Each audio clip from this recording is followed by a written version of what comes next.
One of the things I've noticed with setting goals, and I've had this happen many times, and I don't know, maybe you've had the same experience, is that you set for a goal that may be a year out, or 2 years out, or 3 years out, and almost inevitably what happens is you're like, okay, today this is the reality, but in the future it's going to be way better. For example, if it's like business and you're looking at sales goals, you're like, okay, maybe we're not producing much profit now, but we set this 1 year goal and it's just gonna kind of go like this at the end of the year, then all of a sudden we're gonna be crushing it then. Or maybe it's the same thing with a personal financial goal. I think now more than ever, it's hard to predict the future. And also setting these goals for that long of a period of time, it's hard to know what's gonna happen 3 months from now, much less 12 months from now. So I read a book called The 12-Week Year, and to me it's been super beneficial, and you can go out there, read the book, it's a good book, but I'm going to give you the overall idea and what I've been using to plan, especially business goals, but also some personal stuff. And the idea is that you take it down and do the kind of time period is somewhat arbitrary, but 12 weeks is the way they teach it. And so this doesn't mean, I think the biggest distinction here is, a lot of times, you may set quarterly goals, but the idea is that they're just nice and building up exactly to a 1 year goal. So you basically take a 1 year goal, you divide it in 4, and then maybe have a little bit different variations there, but then you have this one little chunk that builds to the next chunk, that builds to the next chunk, and then everything's supposed to work out at the end. The difference here, and the reason they call it the 12-week year, is that you're taking the 12-week as a distinct chunk.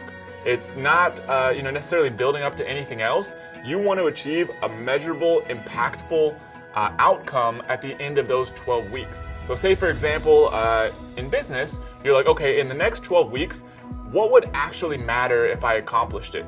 And it really helps to start with a long-term vision. This doesn't mean you have 5-year goals and 3-year goals and 1-year goals. You just have a general idea of what is the big thing I'm after long term. And once you kind of clarify that for that area of your life or your business, the next piece is, okay, for the next 12 weeks, what do I actually want to accomplish? And what would that do for me in my life? Like, what would be different if I accomplish this? Say, for example, if it's in business and you're like, okay, I want to get this new product live and I want it to be selling at least $1,000 a day. And you're like, what would this do for me? Maybe the thing that it's going to do for you, if you come up with nothing, then it's probably you need a different goal. But maybe right now you're so dependent on one other product or the other product's in a declining market. And so you're like, if I just get this one live, then I'm going to be able to have better diversification. My business is going to be worth more. I'll be able to sleep better at night. And so that may be an actual goal that you want to accomplish. So you have a specific outcome you want to accomplish in those 12 weeks. And so that's the outcome you're after.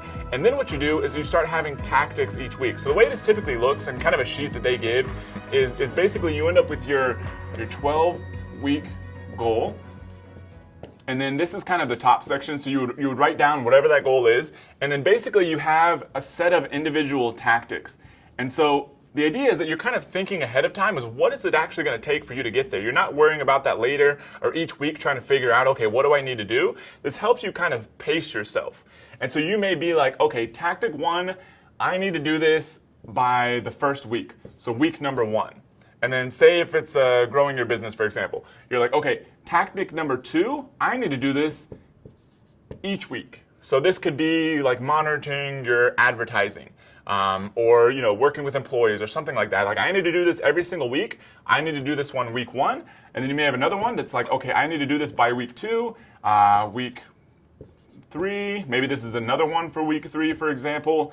And then you end up with a whole list of these, and I typically end up having like 10 to 12-ish for a goal. You don't want to go too overboard. And so the idea is that each week, you already know what you're going to do. You show up for that week, and you're like, okay, I need to pull off these 2 because this is maybe I'm in week 1. I need to pull off my week 1, and I also need to do this one each week. And then when week 2 comes, this one hopefully is done, and then you pull off your week 2, and then also the one you're doing each week. What this does is you end up with an actual plan for how you're going to achieve what you want to achieve, rather than just kind of hoping that it happens. And so the way I believe they teach it in the book is only to have like something like 1 to 3 of these big goals for this 12-week period. I think you're perfectly fine if you just have 1. I typically end up with about 3, and I think my current phase right now I have 4. Some personal, some business oriented. But this to me has been hugely beneficial. I think it's actually moved the businesses I'm involved in forward, because we've been very focused on actually accomplishing these meaningful outcomes.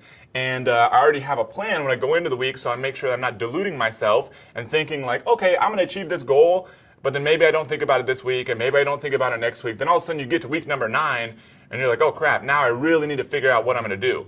This forces you to actually each week keep chipping away at it, which I think is what makes this so valuable. And the big thing is too, is making sure this is actually a real outcome you want to accomplish, not something that's built into something in the future. And to me, this very tactical approach has helped a ton in the businesses I'm involved in, and has produced real meaningful outcomes. One of the stories you hear about Warren Buffett a lot is, I believe one time he was on the plane with a pilot of his, and the pilot, he was basically giving him some advice, and the pilot was like, how do you be more successful? And so Warren Buffett was like, okay, cool. What are the top 25 things you want to accomplish in the next year? And so the pilot starts writing them down and rattling them off. And then all of a sudden, after that, Warren Buffett's like, okay, what are the top 5? So he circles the top 5. And then he's like, all right, all the rest, this is your not to-do list. So then for a lot of us, we want to try to cram as much stuff in as possible. But when you really think about what it's going to take to get there by creating a plan like this, then you can see you don't have all the time in the world. So all those things that maybe aren't as important are the things that you need to focus on not doing until those top ones are done. And I think that applies perfectly here.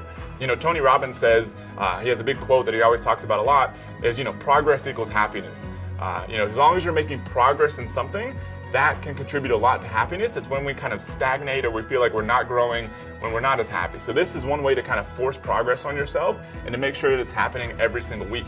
He also talks a lot about, picking like top 4 one-year goals for different areas of your life. So his framework's a little bit different. He obviously knows a lot about what he's doing, but I have tried almost everything, and I like this format right now better than just about anything.